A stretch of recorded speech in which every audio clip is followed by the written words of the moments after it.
Hello Gunters, to a new Monster Hunter Rise Sunbreak video. Before getting into matters, a very brief recap of the recent events in case you have discovered this video without having watched the previous one. This very week has been revealed that with the title Update 3, every single Rarity 10 Gunlance will be able to get upgraded to level 8. It will be done via Curious Crafting with the option of raising your Gunlance 1 level with 2 points or 2 levels with 3 points. The new cap is also increased to 8. So basically you can keep your current augmentations and only means to lose maybe 5 raw or affinity. And the main conclusion is that suddenly every single Gunlance is viable. So, to get prepared for the update, here is this series of videos about which Gunlances will be the best after the update, so you can prepare crafting and upgrading them right now. Previous video was about normal Gunlances, you can check it on my channel now or after watching this. In that previous video I explained what the main focus is for a fighting style based on full bursting, so I don't feel like explaining it again. I will only repeat that element and status aren't good for a combo based on slow high MV attacks like the sweep and slam. Long also has the selling point of the strongest wyvern fire and bullet barrage, so there is more of a focus in shelling than normal where you just burst all day long, and that makes status and elemental damage even less valuable. So the criteria for selecting long Gunlances are very similar to normal.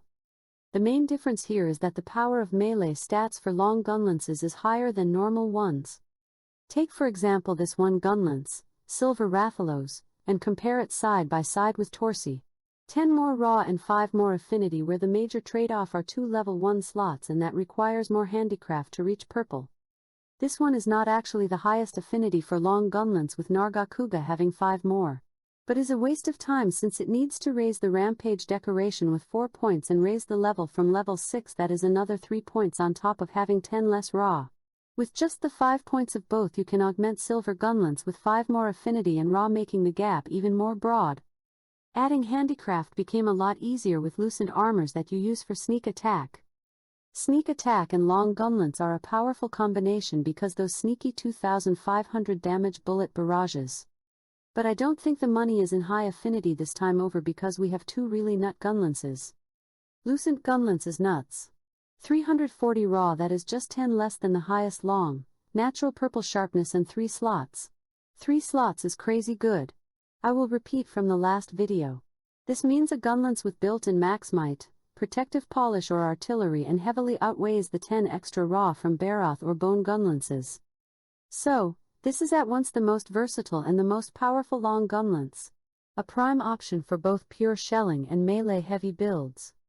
Magnamalo is very close in power to this one. The 10 extra raw of Lucent is countered because you need 4 points for raising the Rampage deco, so it is a tie there. Poison is also more powerful than Blast since 1 poison does 600 damage on average, so is also another kinda tie. I'm not going to argue about 500 damage up or down against an endgame monster with 60,000 or more health. What makes me think Lucent is better is the extra slot to play with. 1 slot can mean 10 raw with 1 point of burst, aka chain crit, or 5 to 10 extra affinity. Or just squeeze that final point of artillery that makes or breaks the build. With this, I would say it only has one challenger in the form of Valstrax Gunlance. At paper, Valstrax Gunlance is nothing special with just 330 raw, no affinity, no chance to get purple, and just 1 level 2 slot. But features a really huge insane amount of white that can be further boosted with handicraft. You can slap here razor sharp and forget to sharpen for whole minutes. It is a very acceptable trade-off. So you must decide between max damage or comfiness here. Now that we have talked about the 3 melee-based Gunlances, let's talk about the status 1. Camellius Gunlance is excellent. On top of 41 poison, that is as good as Golden Rathian, you get a level 4 slot, purple sharpness, and 330 raw, so is a very good all-around weapon. I think that if you want to do a full burst build based on status, this is the weapon. Before the updates this weapon was used in several Slaplands speedruns, it is that strong. I should prepare a build for this ugly weapon. Finally, a mention to Boggy Gunlance with 30 sleep.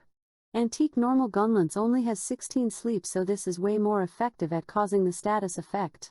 I still doubt you are going to sleep the monster more than once per hunt unless it is a very long one or fighting multiple monsters at once. But no doubt if sleeping monsters is your thing, this is your weapon over Antique. What is better than sleeping a monster? waking it with a long bullet barrage with sneak attack for insane damage. That it is.